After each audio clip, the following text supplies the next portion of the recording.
bloques de 200 toneladas movidos con precisión milimétrica, cortes de piedra que requieren tecnología industrial, marcas de diluvio en el desierto más seco del planeta. Alrededor del mundo existen sitios arqueológicos que contradicen todo lo que nos han enseñado sobre las civilizaciones antiguas. La ciencia oficial insiste en que fueron construidos con martillos de piedra y fuerza bruta. Pero los números no mienten. Las tolerancias son imposibles. Los métodos de transporte desafían la física. Y mientras más tecnología moderna usamos para estudiarlos, menos sentido tienen las explicaciones tradicionales. 7 misterios, 4 continentes, una verdad incómoda. Hay evidencia física tallada en piedra que demuestra que no sabemos nada sobre nuestro pasado. Capítulo 1. El Templo del Valle. Superviviente del diluvio. Marcas de agua corriendo por piedra antigua, en medio del desierto más seco de Egipto. Esto no debería existir, pero ahí están, grabadas en los muros de una estructura que la mayoría de turistas ignoran completamente mientras se toman selfies con las pirámides de fondo. El Templo del Valle se encuentra justo a los pies de la Gran Esfinge en Giza. Es una construcción cuadrada, sin adornos, que parece más una fortaleza militar que un templo religioso. La mayoría de la gente pasa de largo. Y es que, la verdad, no es precisamente fotogénico comparado con sus vecinos famosos, pero los números detrás de esta estructura silenciosa cuentan una historia que desafía todo lo que sabemos sobre el antiguo Egipto. Estamos hablando de bloques de piedra caliza y granito que pesan hasta 200 toneladas cada uno. Para que te hagas una idea, eso es exactamente el peso de un Boeing 747 completamente cargado. Imagínate mover un avión comercial sin grúas, sin ruedas, sin nada más que fuerza humana y herramientas básicas. Pero aquí viene lo realmente loco. Estas piedras no solo fueron movidas, fueron transportadas desde canteras ubicadas a cientos de kilómetros de distancia.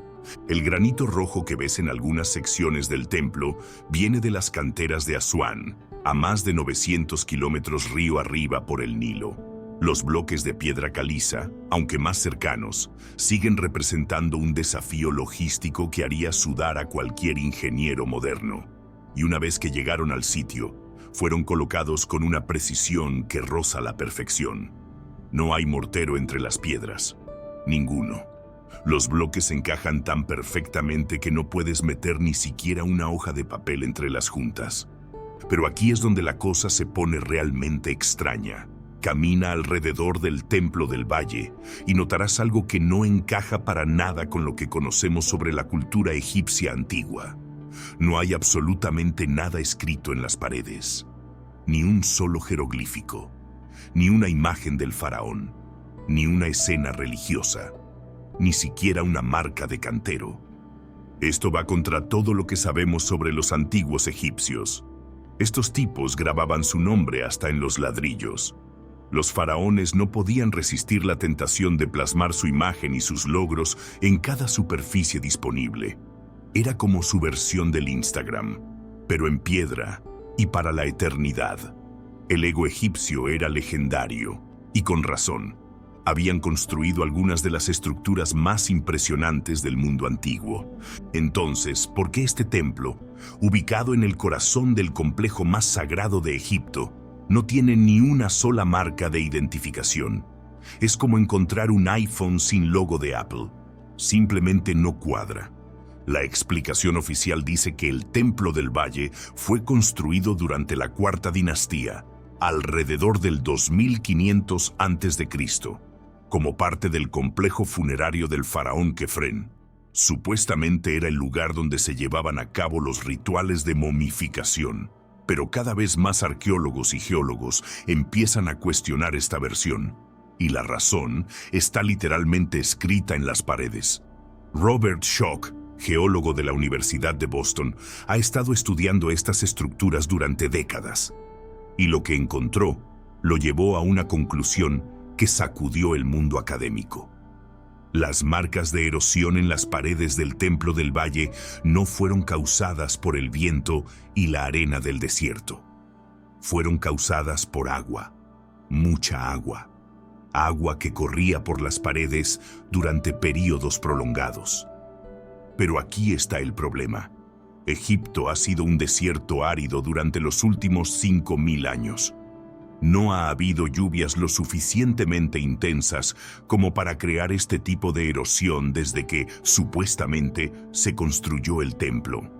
Las marcas verticales en las piedras cuentan la historia de un clima completamente diferente. Un clima húmedo, lluvioso, con precipitaciones intensas y constantes. Schoch propone que estas estructuras datan de un periodo mucho más antiguo, posiblemente de hace 10.000 a 12.000 años, cuando el norte de África era verde y fértil. Era el final de la última era glacial, cuando todo el planeta estaba experimentando cambios climáticos dramáticos. Egipto no era un desierto. Era una sabana verde con ríos, lagos y lluvias regulares. Si Schoch tiene razón, entonces estamos viendo evidencia física de una civilización que existió miles de años antes del primer faraón. Una civilización lo suficientemente avanzada como para mover bloques de 200 toneladas y colocarlos con precisión milimétrica. Una civilización de la que no tenemos registros escritos, pero que dejó su huella en piedra. Y aquí es donde la historia toma un giro que conecta con algo mucho más grande. Ese periodo de hace 12.000 años coincide con un evento climático conocido como el Younger Dryas. Fue un retorno súbito a condiciones glaciales después de un periodo de calentamiento. Los hielos se derritieron rápidamente, los niveles del mar subieron dramáticamente y el clima global se volvió loco. Muchos científicos modernos han confirmado que durante este periodo ocurrieron eventos climáticos extremos, inundaciones masivas, cambios geográficos dramáticos, el tipo de catástrofe que podría haber borrado civilizaciones enteras de la faz de la Tierra. La construcción del Templo del Valle no parece diseñada para impresionar a los visitantes o para albergar ceremonias religiosas elaboradas. No hay decoración. No hay espacios para multitudes, no hay cámaras secretas llenas de tesoros. Lo que tienes es una estructura maciza, con muros de varios metros de grosor, sin techo, construida como si estuviera diseñada para resistir fuerzas naturales extremas. Es como si alguien hubiera construido un refugio, una cápsula del tiempo hecha de piedra para sobrevivir a lo que sabían que venía. Muros lo suficientemente gruesos para resistir inundaciones, sin techo para que el agua pudiera drenar, sin decoración porque no había tiempo para lujos, solo supervivencia.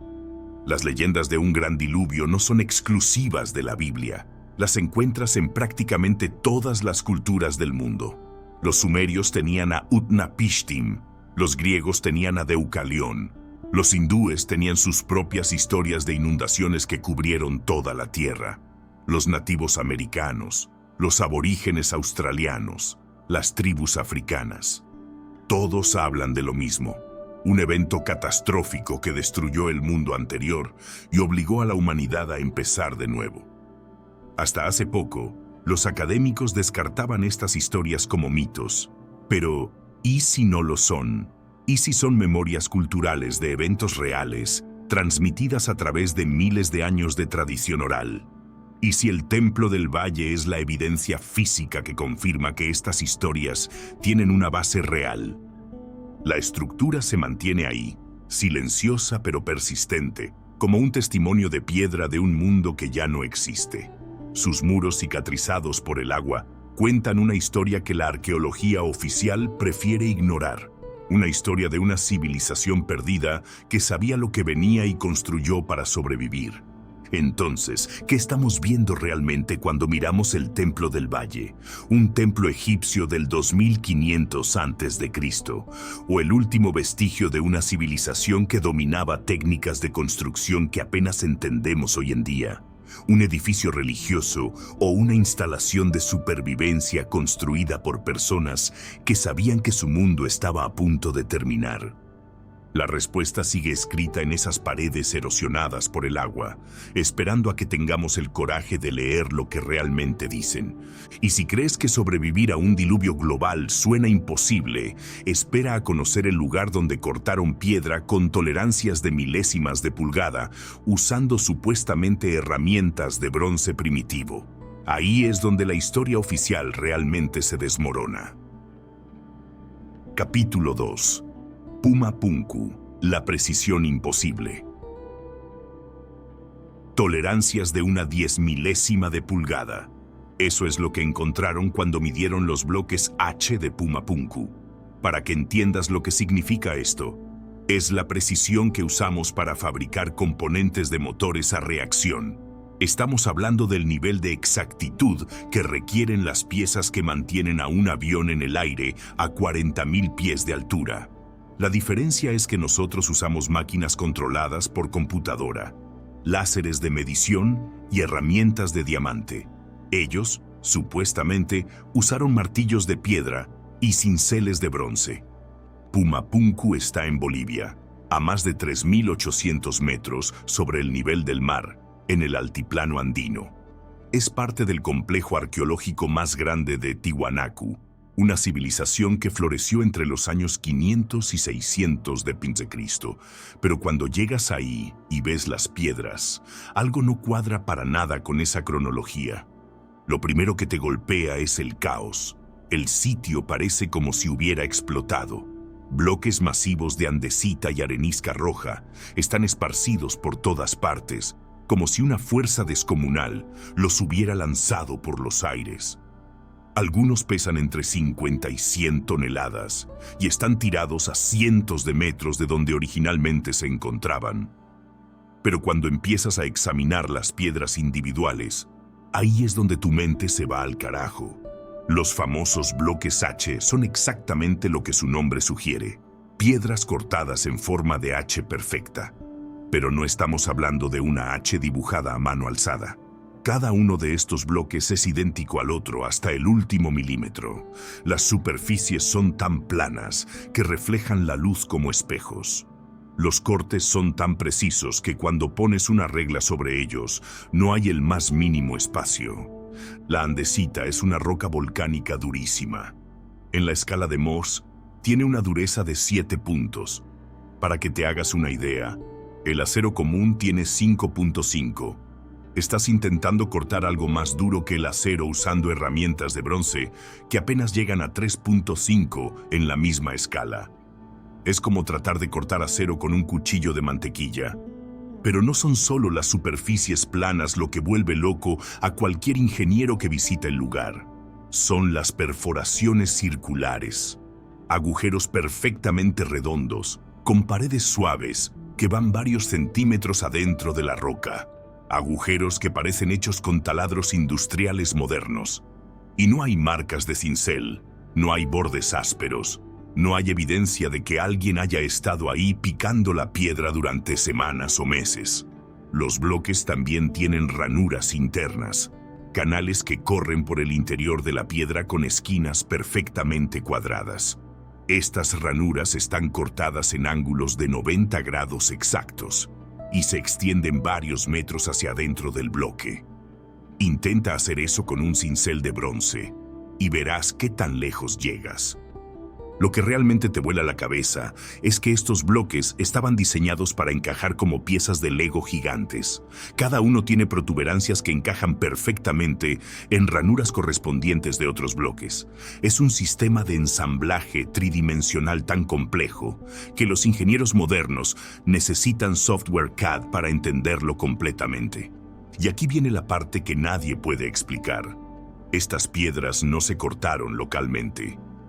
Los análisis geológicos muestran que muchas de ellas vienen de canteras ubicadas entre 10 y 90 kilómetros de distancia, a través de montañas, sin ruedas, sin animales de carga capaces de mover ese peso, sin grúas. ¿Cómo diablos movieron bloques de 100 toneladas por terreno montañoso durante 90 kilómetros? Una vez que llegaron al sitio, no solo los apilaron ahí de cualquier manera, los ensamblaron con una precisión que requiere planificación de ingeniería avanzada. Cada bloque tenía que llegar en perfecto estado, porque no había margen de error. Un golpe, una grieta, un corte mal hecho, y todo el sistema se vendría abajo.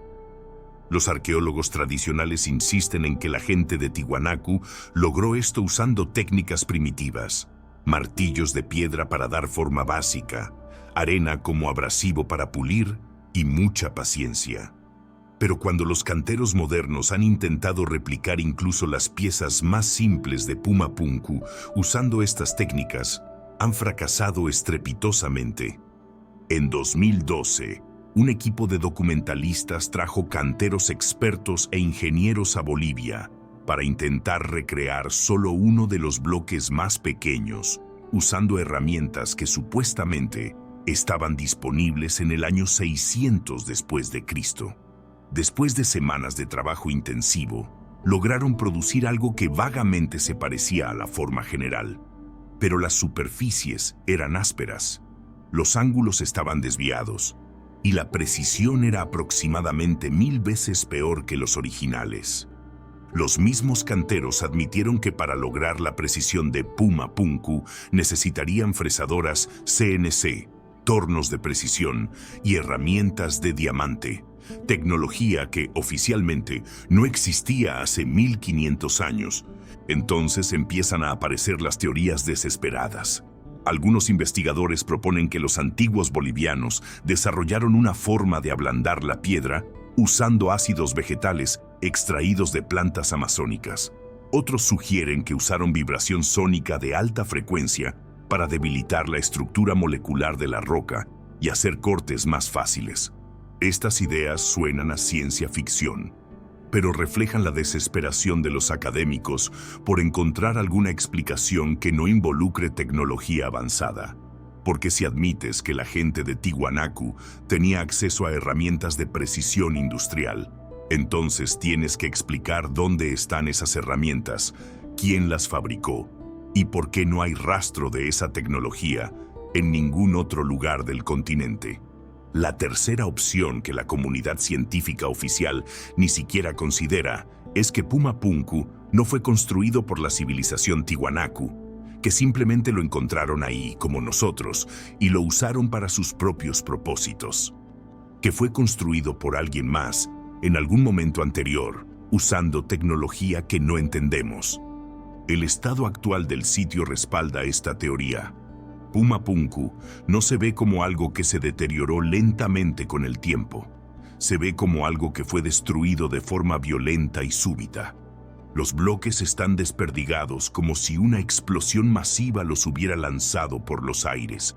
Algunos están volteados, otros están enterrados parcialmente, y muchos muestran evidencia de haber sido sometidos a fuerzas extremas. ¿Un terremoto? Posible. Pero los terremotos no lanzan bloques de 100 toneladas a cientos de metros de distancia. Una guerra. Los Tiwanaku no tenían armas capaces de causar este tipo de destrucción. ¿Algún tipo de catástrofe natural que no entendemos? Ahí es donde las cosas se ponen realmente interesantes. Porque cuando empiezas a estudiar otros sitios megalíticos alrededor del mundo, encuentras el mismo patrón. Construcciones imposiblemente precisas, hechas con técnicas que no podemos replicar, destruidas por fuerzas que no podemos explicar. Como si hubiera existido una civilización global con tecnología avanzada que fue borrada de la historia por algún evento catastrófico. Puma Punku no es solo un sitio arqueológico, es una pregunta tallada en piedra, una pregunta que la ciencia oficial prefiere no responder porque la respuesta implicaría reescribir todo lo que creemos saber sobre el desarrollo de la civilización humana. Las piedras siguen ahí, exactas hasta la 10 milésima de pulgada, esperando a que alguien tenga el coraje de admitir lo obvio. No sabemos quién las hizo, no sabemos cómo las hicieron, y definitivamente no sabemos por qué están destruidas. Capítulo 3. Ollantaytambo. Los cortes que desafían la física. Ángulos de 90 grados perfectos cortados dentro de las junturas entre bloques de piedra. no en la superficie, donde cualquiera podría hacerlo con paciencia y las herramientas correctas. Adentro, en espacios donde es físicamente imposible meter herramientas para trabajar. Es como si alguien hubiera tomado una sierra invisible y hubiera cortado la piedra desde adentro hacia afuera, dejando esquinas internas tan perfectas que parecen hechas por máquinas. Pero esto está en Ollantaytambo, en Perú, supuestamente construido por los incas usando martillos de piedra. Ollantaytambo está en el Valle Sagrado, a unos 90 kilómetros de Cusco. Era una fortaleza real y un centro ceremonial inca, pero la parte que realmente te fríe el cerebro es el Templo del Sol, específicamente la famosa pared de los 6 monolitos. 6 bloques de granito rosa, cada uno pesando alrededor de 50 toneladas, cortados y ensamblados con una precisión que hace que los ingenieros modernos se rasquen la cabeza. La primera cosa que notas cuando te paras frente a esta pared es que no puedes meter ni una hoja de afeitar entre las piedras. Literalmente, la gente lo ha intentado durante décadas. Los bloques encajan tan perfectamente que parecen una sola pieza de roca, sin mortero, sin cemento, sin nada que los mantenga unidos excepto la pura precisión del corte. Pero eso es solo el comienzo. Cuando los arqueólogos empezaron a estudiar la pared más de cerca, encontraron algo que no debería existir: los famosos cortes internos en ángulo recto. Estos son ángulos de 90 grados perfectos tallados en las esquinas internas, donde se juntan los bloques. No estamos hablando de cortes aproximados que se ven bien.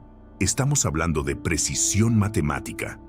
El problema es que para hacer estos cortes necesitarías meter herramientas en espacios de menos de 2 centímetros de ancho, trabajar en ángulos imposibles y de alguna manera mantener una precisión perfecta mientras lo haces. Con herramientas modernas sería extremadamente difícil.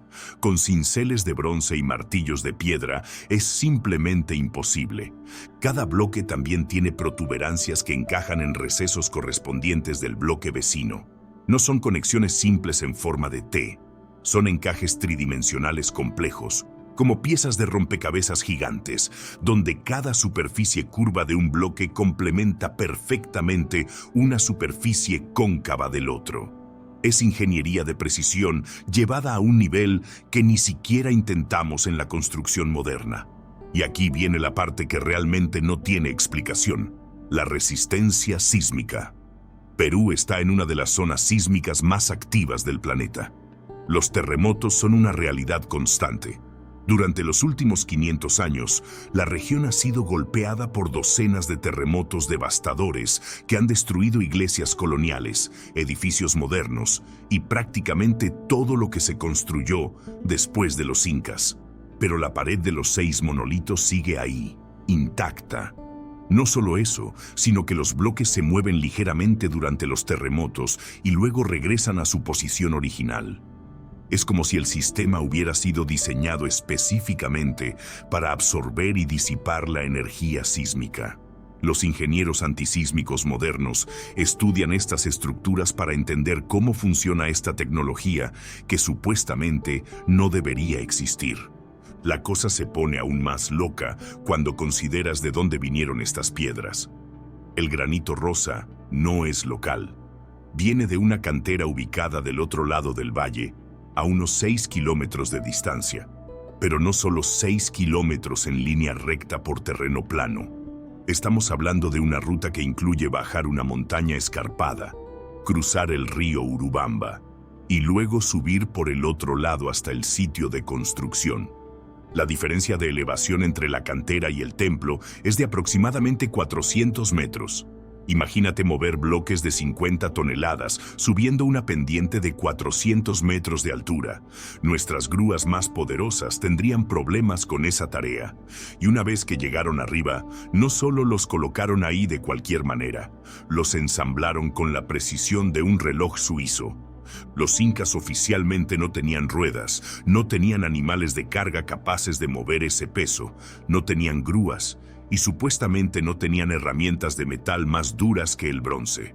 Sin embargo, de alguna manera lograron transportar y ensamblar estos bloques con una precisión que desafía las leyes de la física. Las superficies de los bloques son tan planas que reflejan la luz como espejos. Cuando pones una regla de metal sobre ellas, no hay ninguna desviación. Las esquinas son tan perfectas que parecen hechas con máquinas de control numérico. No hay marcas de cincel, no hay evidencia de trabajo de pulido, no hay rastro del proceso que se usó para lograr este nivel de perfección. Los arqueólogos oficiales insisten en que los incas lograron esta precisión usando técnicas de abrasión, frotar las piedras con arena durante meses o años hasta lograr las superficies perfectas. Pero los experimentos modernos para probar esta teoría han fracasado miserablemente. La arena no puede crear superficies perfectamente planas. Crea superficies cóncavas porque es imposible mantener presión uniforme en toda la superficie durante periodos prolongados. Además, si realmente hubieran usado técnicas de abrasión, deberían existir toneladas de detritus de piedra alrededor del sitio. Arena contaminada con polvo de granito, herramientas desgastadas, evidencia del proceso. Pero no hay nada. Es como si los bloques hubieran llegado al sitio ya terminados, listos para ensamblar. Entonces empiezan a aparecer las teorías alternativas. Algunos investigadores proponen que los incas desarrollaron algún tipo de tecnología química para ablandar la piedra. La idea es que podrían haber extraído ácidos de plantas amazónicas que temporalmente alteraban la estructura molecular del granito, permitiéndoles moldearlo como plastilina antes de que se endureciera nuevamente. Otros sugieren tecnología sónica, la posibilidad de que hubieran descubierto frecuencias específicas que debilitaban los enlaces atómicos en la roca, permitiendo cortes más precisos. Estas teorías suenan a ciencia ficción, pero reflejan la desesperación de los investigadores por encontrar alguna explicación que no involucre admitir que no entendemos cómo se hizo. La tercera posibilidad es que los incas no construyeron Ollantaytambo, que encontraron estas estructuras ya ahí y simplemente las incorporaron a su propia arquitectura. Esta teoría explicaría por qué las técnicas de construcción son tan diferentes de todo lo demás que sabemos sobre la ingeniería inca, y por qué no hay evidencia del proceso de construcción. Si miras fotos aéreas de Ollantaytambo, puedes ver claramente dos estilos arquitectónicos diferentes. Las estructuras de la parte inferior del sitio son típicamente incas, piedras más pequeñas, técnicas de construcción reconocibles, decoración característica. Pero las estructuras de la parte superior, incluyendo el Templo del Sol, son completamente diferentes, más masivas, más precisas, más avanzadas. Es como si dos civilizaciones completamente diferentes hubieran trabajado en el mismo sitio en épocas diferentes.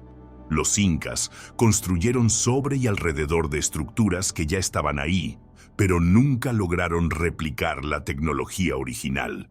Los cortes internos en ángulos rectos siguen ahí, desafiando a cualquiera que piense que entiende la tecnología inca. Son un recordatorio tallado en piedra de que hay aspectos del pasado humano que simplemente no comprendemos. Y hasta que alguien pueda explicar cómo se hicieron estos cortes usando herramientas del siglo XV, Ollantaytambo seguirá siendo uno de los misterios más perturbadores de la arqueología. Capítulo 4.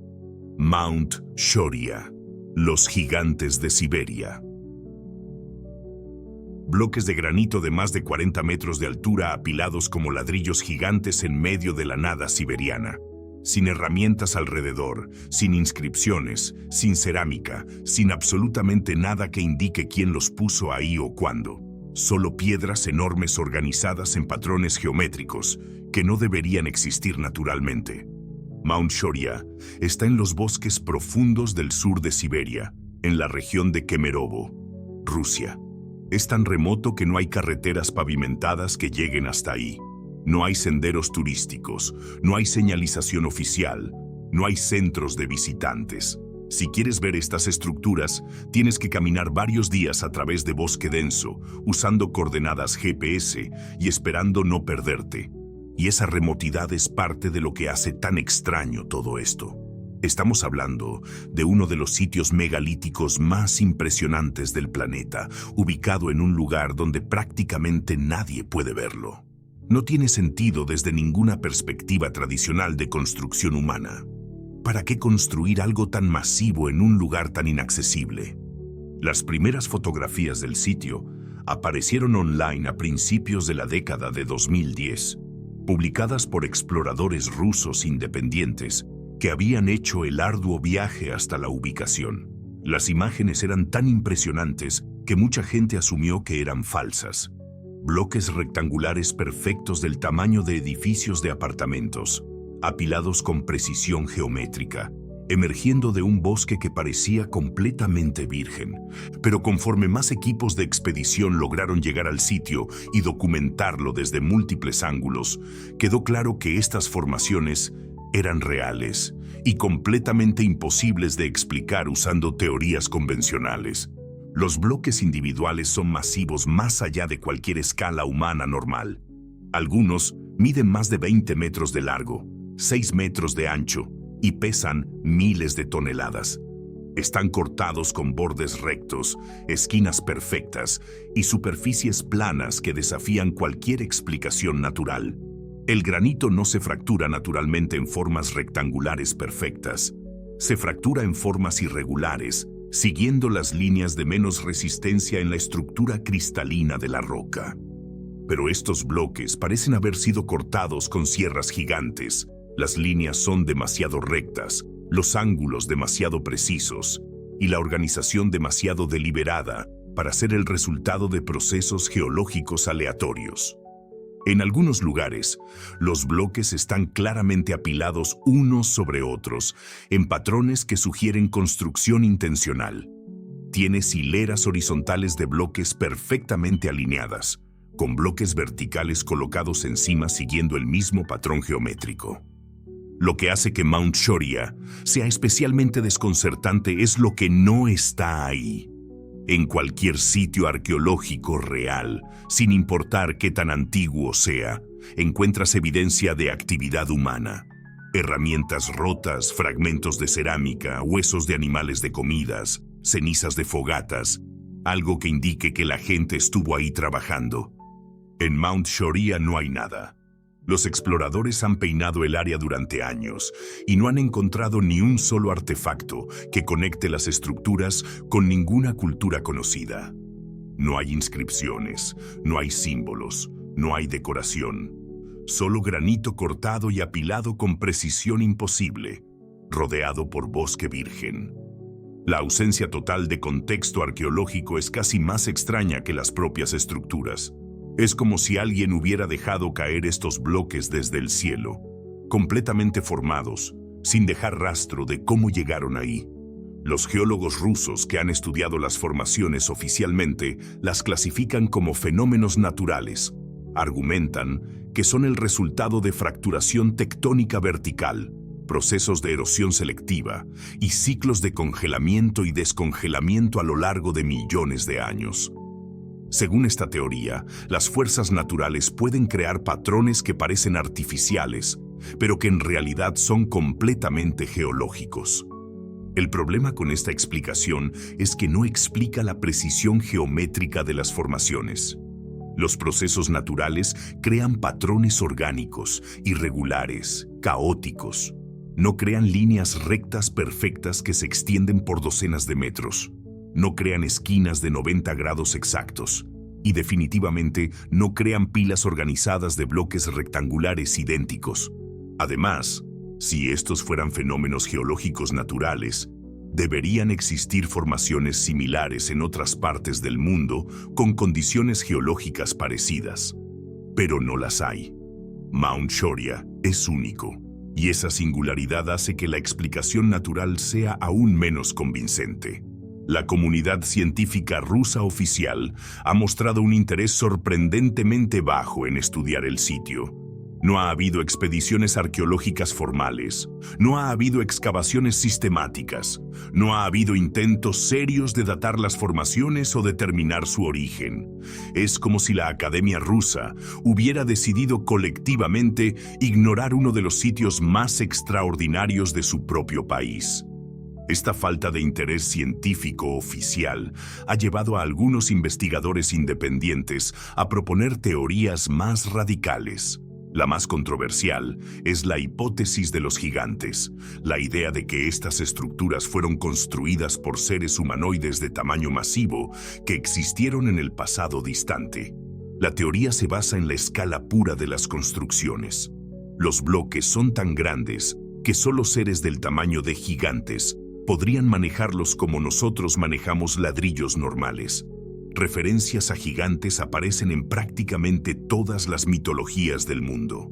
Los Nefilim en la tradición hebrea, los Jotuns en la mitología nórdica, los titanes en la mitología griega, los Fomoir en la tradición celta. ¿Y si estas no eran solo historias? ¿Y si eran memorias culturales de encuentros reales con una especie humanoide de mayor tamaño que coexistió con el Homo sapiens en algún momento del pasado? Las estructuras de Mount Shoria serían evidencia física de su existencia, construidas a una escala que tiene sentido para seres de 10 o 15 metros de altura. Esta teoría suena a fantasía, pero explica aspectos del sitio que las teorías convencionales no pueden abordar. Explica la escala masiva, la precisión de construcción y la ausencia de herramientas o tecnología asociada. Los gigantes habrían tenido la fuerza física para mover los bloques manualmente, sin necesidad de máquinas o herramientas complejas. También explicaría por qué no hay evidencia arqueológica asociada. Si los gigantes eran una especie diferente con una cultura completamente distinta, es posible que no usaran herramientas, cerámica o fuego de la misma manera que los humanos modernos. Sus métodos de construcción podrían haber sido puramente físicos, basados en fuerza bruta en lugar de tecnología. Por supuesto, esta teoría requiere aceptar que la historia evolutiva humana es mucho más compleja de lo que actualmente entendemos. Requiere admitir que podrían haber existido especies humanoides gigantes que fueron borradas del registro geológico por algún evento catastrófico.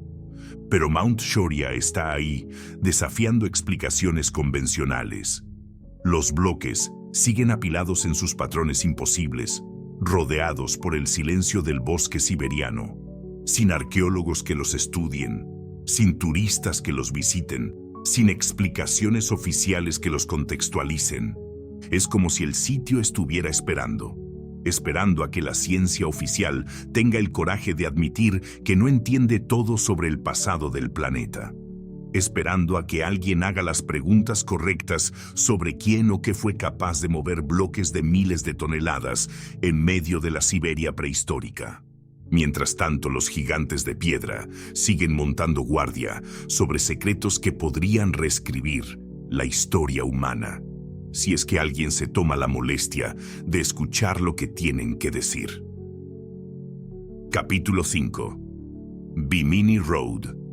El camino perdido bajo el mar. Un camino de piedra perfectamente alineado bajo 6 metros de agua cristalina. Bloques rectangulares de varias toneladas cada uno, organizados en una curva suave que se extiende por 800 metros a través del fondo marino, como si alguien hubiera construido una carretera y luego el océano se la hubiera tragado. Bimini Road está a unos 80 kilómetros de la costa de Florida, cerca de la isla de Bimini en las Bahamas.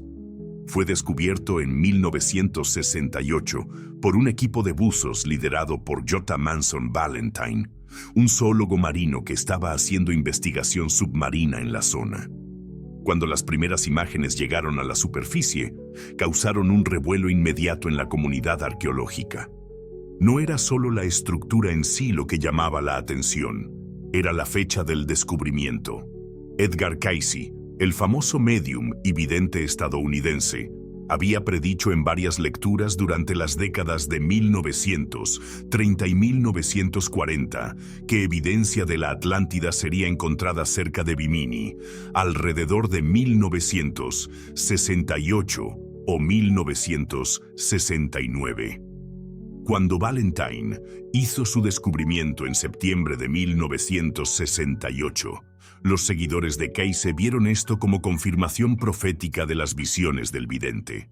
Pero dejando de lado las conexiones místicas, la estructura submarina presenta problemas arqueológicos reales que van mucho más allá de las predicciones de videntes. Los bloques que forman el camino miden entre 2 y 4 metros de longitud, aproximadamente 2 metros de ancho, y están cortados en formas geométricas consistentes. No son rocas naturales desgastadas por las corrientes. Son bloques claramente trabajados, con bordes definidos y superficies relativamente planas. La formación no es perfectamente recta, sino que sigue una curva deliberada y suave, como si hubiera sido diseñada para seguir el contorno natural del fondo marino o para servir algún propósito arquitectónico específico. Desde el aire parece exactamente lo que su nombre sugiere: un camino o una estructura de base que una vez estuvo en tierra seca. Lo que hace que Bimini Road sea particularmente intrigante es la uniformidad de los bloques y su organización. No están dispersos aleatoriamente como esperarías de detritus natural. Están alineados en hileras ordenadas, con espacios consistentes entre ellos, siguiendo un patrón que sugiere planificación deliberada. Algunos bloques incluso muestran evidencia de haber estado apilados en múltiples capas, como si fueran los cimientos de una estructura más grande. Durante las décadas siguientes al descubrimiento inicial, cientos de buzos, arqueólogos aficionados e investigadores independientes han documentado no solo la formación principal, sino también estructuras adicionales en el área. Algunos reportan haber encontrado plataformas de piedra planas que parecen bases de edificaciones.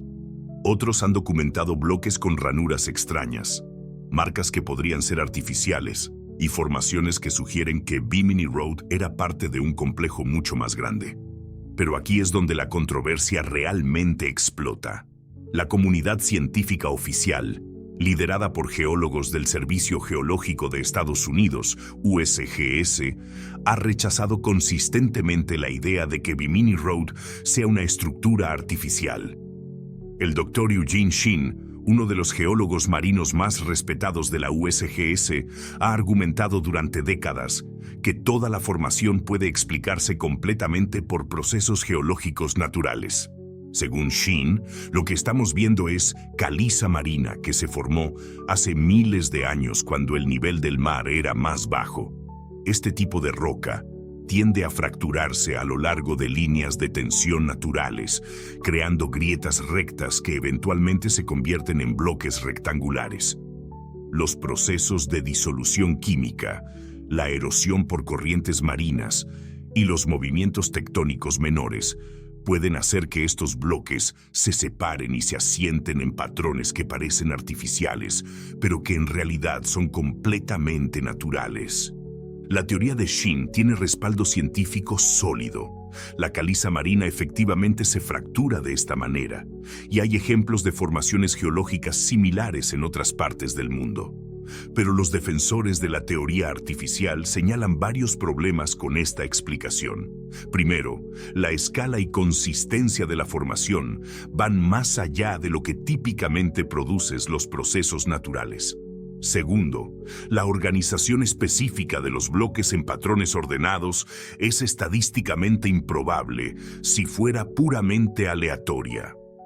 Además, algunos análisis han sugerido que ciertos bloques muestran evidencia de trabajo humano, esquinas demasiado perfectas, superficies demasiado planas y alineaciones demasiado precisas para ser naturales. Aunque estos análisis no han sido aceptados por la comunidad científica mainstream, continúan alimentando el debate sobre el origen real de la estructura. La cronología es otro factor complicado. Los análisis isotópicos de las rocas sugieren edades que van desde 2000 hasta 3500 años, lo que las colocaría en un período histórico conocido. Pero los defensores de la conexión con la Atlántida argumentan que la estructura podría ser mucho más antigua, posiblemente de hace 10.000 años o más, coincidiendo con el período en que Platón situó la destrucción de la Atlántida. El problema es que no hay métodos de datación definitivos para estructuras de caliza marina que puedan resolver esta discrepancia. La incertidumbre en las fechas deja la puerta abierta a múltiples interpretaciones, desde una construcción histórica conocida hasta un vestigio de una civilización prehistórica. La ubicación de Bimini Road también añade una capa de intriga al misterio. Está situada dentro de los límites del Infamous Triángulo de las Bermudas, una región conocida por fenómenos magnéticos anómalos, desapariciones inexplicables de barcos y aviones, y reportes de comportamiento errático en instrumentos de navegación. Aunque no hay evidencia científica de que Bimini Road esté conectado con estos fenómenos, la coincidencia geográfica ha alimentado teorías sobre tecnología antigua, campos de energía y conexiones con civilizaciones perdidas. Miles de buzos recreativos han visitado el sitio durante las últimas 5 décadas, documentándolo con fotografías, videos y modelos 3D. Esta documentación masiva ha creado un archivo visual detallado de la estructura, pero también ha llevado a interpretaciones conflictivas. Cada persona que bucea ahí ve algo ligeramente diferente y las interpretaciones van desde obviamente natural hasta claramente artificial. La ambigüedad visual de la estructura es parte de lo que la hace tan fascinante. Dependiendo del ángulo de observación, la iluminación y las expectativas del observador, Bimini Road puede parecer una formación geológica natural o los restos de una construcción antigua. Esta ambigüedad ha mantenido vivo el debate durante más de 50 años. Para los creyentes en la Atlántida, Bimini Road representa evidencia física tangible de una civilización perdida que una vez prosperó en el área antes de ser sumergida por el aumento del nivel del mar o algún otro cataclismo. Para los geólogos escépticos, es un ejemplo perfecto de cómo los humanos tendemos a ver patrones artificiales en formaciones naturales, especialmente cuando queremos creer en algo más misterioso. Pero tal vez la verdadera importancia de Bimini Road no está en resolver definitivamente si es natural o artificial. Tal vez está en lo que representa, la frontera borrosa entre lo conocido y lo desconocido, entre la ciencia establecida y las posibilidades que aún no entendemos. Es un recordatorio submarino de que los océanos del mundo todavía guardan secretos y que nuestra comprensión del pasado humano sigue siendo incompleta. La estructura sigue ahí, bajo las aguas cristalinas del Caribe, esperando a que alguien desarrolle métodos definitivos para determinar su origen. Mientras tanto, continúa inspirando expediciones, debates académicos y especulaciones sobre qué otros secretos podrían estar escondidos bajo los océanos del mundo. Cada buceo a Bimini Road es un viaje a la ambigüedad, donde la línea entre la geología y la arqueología se difumina bajo 6 metros de agua salada. Y tal vez esa ambigüedad es exactamente lo que hace que valga la pena seguir explorando. Capítulo 6. El Gran Sigurat de Ur, portal a las estrellas. Ladrillos magnetizados en una construcción de 4100 años de antigüedad. No estamos hablando de magnetismo residual débil que a veces desarrollan los materiales cerámicos antiguos. Estamos hablando de magnetización lo suficientemente fuerte como para ser detectada por instrumentos modernos, en una estructura que supuestamente fue construida usando solo técnicas primitivas de la Edad del Bronce. El Gran Sigurat de Ur se alza en el desierto del sur de Irak, cerca de la ciudad moderna de Nasiriyah. Fue construido alrededor del 2100 a.C. por orden del rey Ur-Nammu, de la tercera dinastía de Ur, dedicado al dios lunar Nana. Es una pirámide escalonada masiva, con una base rectangular de más de 60 metros de largo y una altura original de aproximadamente 30 metros, construida enteramente con ladrillos de adobe secados al sol y ladrillos cocidos. A primera vista parece un proyecto arquitectónico impresionante pero comprensible para su época. Los mesopotámicos eran expertos en construcción con ladrillos, tenían una sociedad bien organizada, y los zigurats eran fundamentales para su cosmovisión religiosa. Pero cuando empiezas a examinar los detalles técnicos y la evidencia arqueológica asociada, aparecen anomalías que no encajan con lo que sabemos sobre la tecnología sumeria. La primera anomalía son las tablillas de arcilla encontradas en las cámaras del templo adyacentes al zigurat. Estas tablillas contienen cálculos astronómicos de una precisión que no debería haber sido posible sin instrumentos ópticos avanzados. Estamos hablando de tracking preciso de ciclos planetarios, predicciones exactas de eclipses lunares y solares, y mapas estelares que muestran constelaciones con una precisión que los astrónomos europeos no lograron hasta el siglo XVII. Los sumerios supuestamente no tenían telescopios, no tenían instrumentos de medición precisos, y vivían en una época donde la mayoría de la humanidad apenas había desarrollado la escritura. Sin embargo, sus cálculos astronómicos son tan exactos que los astrónomos modernos los usan como referencias para reconstruir eventos celestiales históricos. ¿Cómo desarrollaron este conocimiento? La respuesta oficial es observación paciente durante siglos, transmisión oral de datos astronómicos y una dedicación cultural extraordinaria al estudio del cielo nocturno. Pero cuando examinas la complejidad matemática involucrada en predecir eclipses y mapear movimientos planetarios, esta explicación empieza a sonar insuficiente. La segunda anomalía está en la construcción misma del zigurat. Ciertas secciones de la estructura muestran técnicas de refuerzo que no eran típicas de la época. Algunos ladrillos están reforzados con materiales que no se encuentran naturalmente en la región mesopotámica. Otros muestran patrones de colocación que sugieren conocimiento de ingeniería sísmica, a pesar de que Mesopotamia no está en una zona particularmente activa sísmicamente. Más extraño aún, algunos de los ladrillos en el núcleo de la estructura muestran propiedades magnéticas débiles, pero detectables. Los análisis han confirmado que esta magnetización no es el resultado de exposición a campos magnéticos modernos o procesos de deterioro natural. Parece estar incorporada en el material mismo, como si los ladrillos hubieran sido expuestos a campos electromagnéticos intensos durante su fabricación o instalación. La tercera anomalía son los símbolos grabados en ciertas secciones de la base del zigurat. Muchos de estos símbolos son reconociblemente sumerios, pero otros no coinciden con ningún sistema de escritura conocido de Mesopotamia. Algunos incluso muestran similitudes sorprendentes con símbolos encontrados en culturas completamente no relacionadas en diferentes continentes, sugiriendo conexiones culturales que no deberían haber existido en el 2100 a.C. Estas anomalías han llevado a algunos investigadores a proponer teorías alternativas sobre el propósito real del zigurat. La teoría más controversial, popularizada por escritores como Zecharia Sitchin, sugiere que la estructura no era solo un templo religioso, sino una interfaz tecnológica diseñada para comunicación con los Anunnaki, seres extraterrestres que, según las tablillas sumerias, descendían del cielo.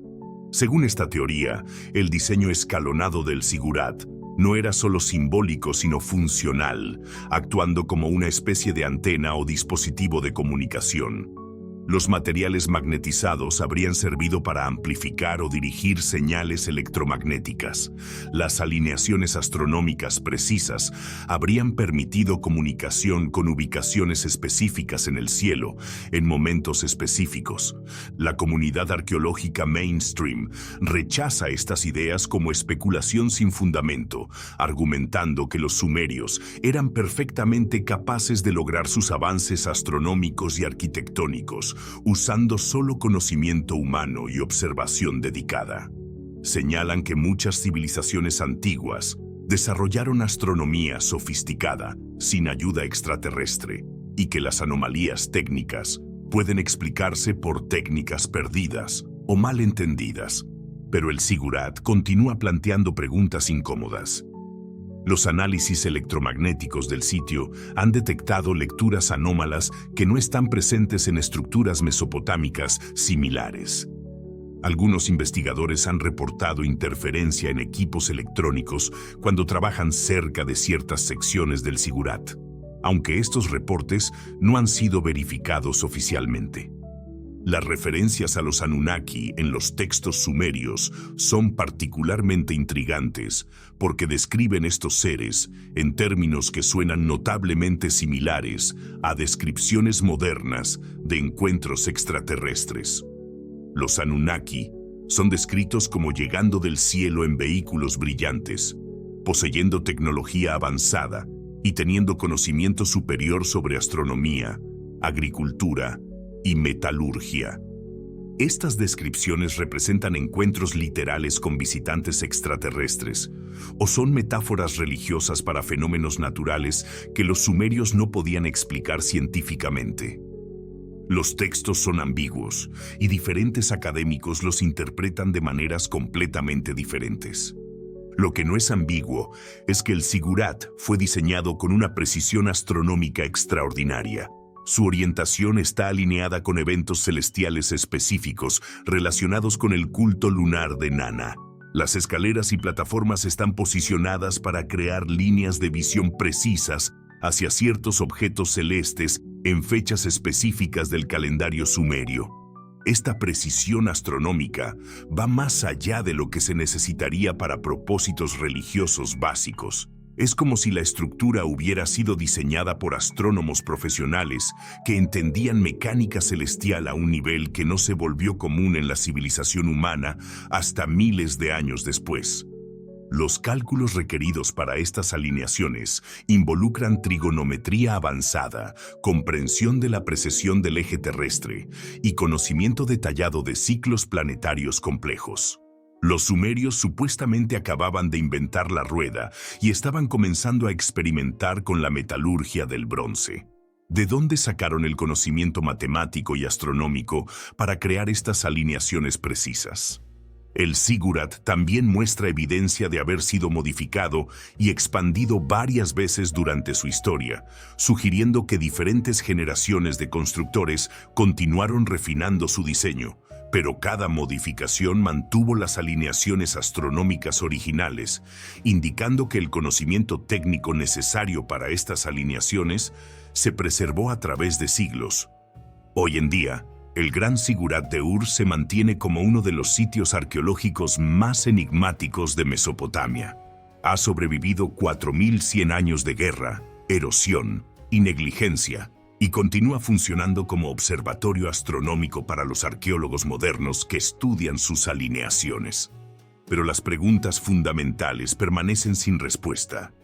¿Cómo desarrollaron los sumerios su conocimiento astronómico extraordinario? ¿Por qué ciertos ladrillos muestran propiedades magnéticas? ¿Qué representan realmente las referencias a los Anunnaki en los textos antiguos?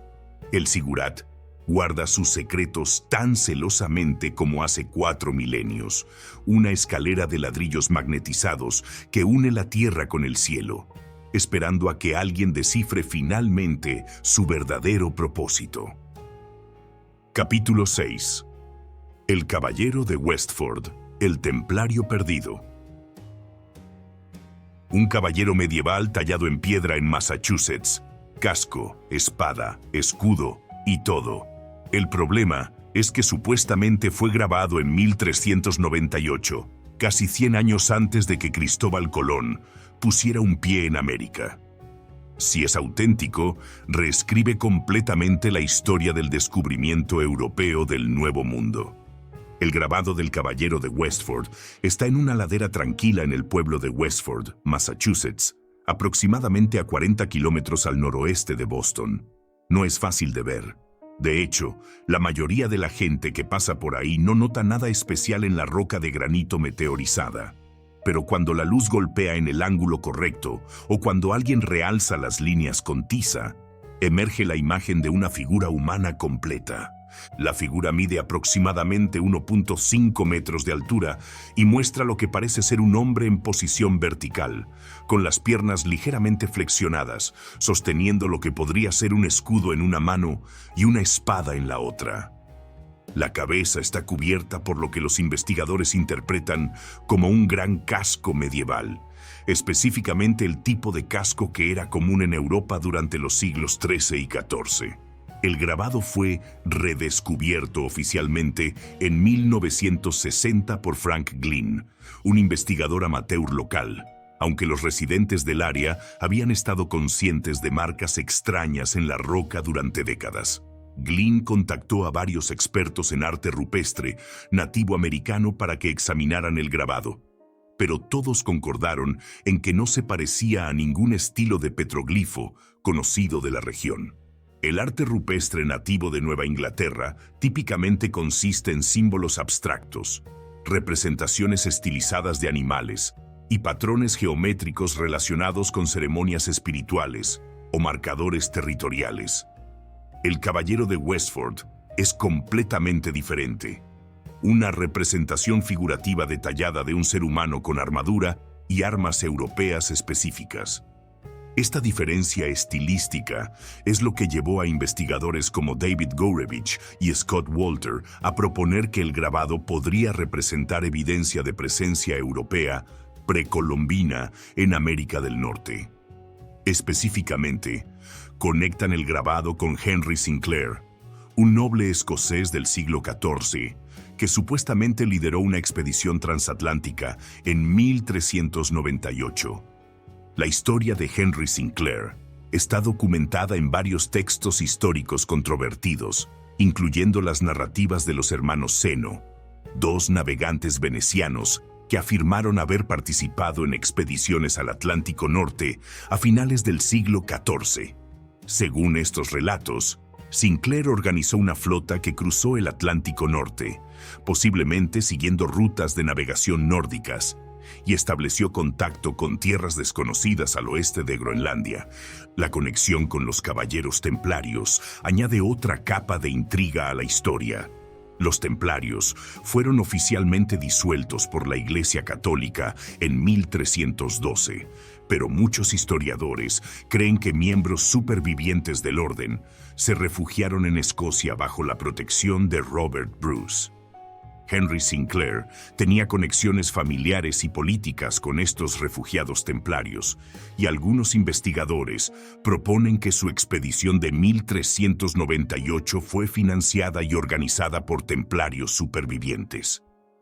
La teoría sugiere que Sir James Gunn, un caballero que participó en la expedición de Sinclair, murió durante la exploración de la costa de Massachusetts, y que sus compañeros tallaron el grabado como memorial. Si esta teoría es correcta, el caballero de Westford representaría no solo evidencia de exploración europea precolombina, sino también una conexión directa con una de las órdenes militares más misteriosas de la historia medieval. Los análisis modernos del grabado han producido resultados mixtos. Los investigadores independientes han usado escaneo láser 3D, fotografía de alta resolución y análisis de microestructura superficial para estudiar las marcas. Algunos de estos análisis sugieren que las ranuras son demasiado profundas y consistentes para ser el resultado de erosión natural y que muestran patrones que indican tallado intencional. Scott Walter, un geólogo forense, ha argumentado que ciertas características del grabado muestran evidencia de trabajo humano deliberado. Señala que las líneas tienen profundidad consistente, que siguen contornos que no corresponden a patrones de erosión natural, y que en algunas áreas muestran marcas de herramientas que sugieren tallado con instrumentos de metal. Otros investigadores han afirmado identificar detalles adicionales en el grabado, incluyendo lo que podría ser una cruz templaria en el escudo de la figura, y marcas que podrían representar un cinturón con hebilla medieval. Estos detalles, si son auténticos, proporcionarían evidencia adicional de origen europeo medieval. Sin embargo, la comunidad arqueológica mainstream permanece profundamente escéptica. Los críticos argumentan que el grabado podría ser una colección de marcas naturales de erosión que han sido interpretadas selectivamente para crear la imagen de un caballero. Señalan que el fenómeno de pareidolia, la tendencia humana a percibir patrones familiares en estímulos aleatorios, podría explicar por qué algunas personas ven una figura humana donde otros solo ven desgaste natural de la roca. Además, no se ha encontrado evidencia arqueológica de apoyo en el área circundante. Una expedición europea del siglo XIV habría dejado otros rastros: fragmentos de metal, cerámica europea, herramientas, o al menos evidencia de campamentos temporales. La ausencia completa de artefactos europeos medievales en la región hace que muchos arqueólogos descarten la teoría del origen precolombino. Algunos críticos también sugieren que el grabado podría haber sido creado o modificado en tiempos modernos, posiblemente durante el siglo XIX o XX, cuando el interés en teorías de exploración precolombina estaba en su apogeo. La mejora del grabado con tiza durante décadas de visitantes podría haber gradualmente acentuado líneas naturales hasta crear la apariencia de tallado intencional. Pero el caballero de Westford no está aislado. Los investigadores lo conectan con otros sitios anómalos en América del Norte que sugieren posible presencia europea medieval. La Torre de Newport, en Rhode Island, es una estructura de piedra circular que algunos argumentan se asemeja a capillas templarias europeas. La piedra rúnica de Kensington, en Minnesota, contiene inscripciones en runas nórdicas que, si son auténticas, indicarían presencia escandinava en el continente en 1362. La roca de Dighton en Massachusetts tiene inscripciones que algunos interpretan como escritura portuguesa o nórdica. Tomados en conjunto, estos sitios forman una red de posible evidencia de exploración europea precolombina que se extiende desde Nueva Inglaterra hasta el medio oeste americano.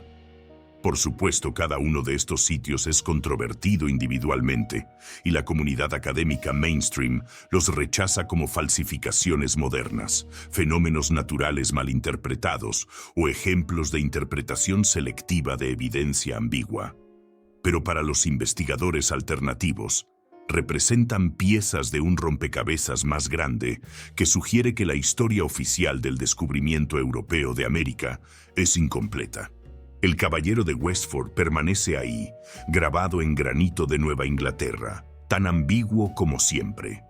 Dependiendo de tu perspectiva, es evidencia fascinante de exploración medieval secreta, un ejemplo perfecto de pareidolia arqueológica o posiblemente una falsificación histórica bien ejecutada. Pero tal vez la importancia real del grabado no está en resolver definitivamente su autenticidad. Tal vez está en las preguntas que plantea sobre qué otros secretos podrían estar escondidos en el paisaje norteamericano, esperando a ser reconocidos por ojos que sepan cómo mirar.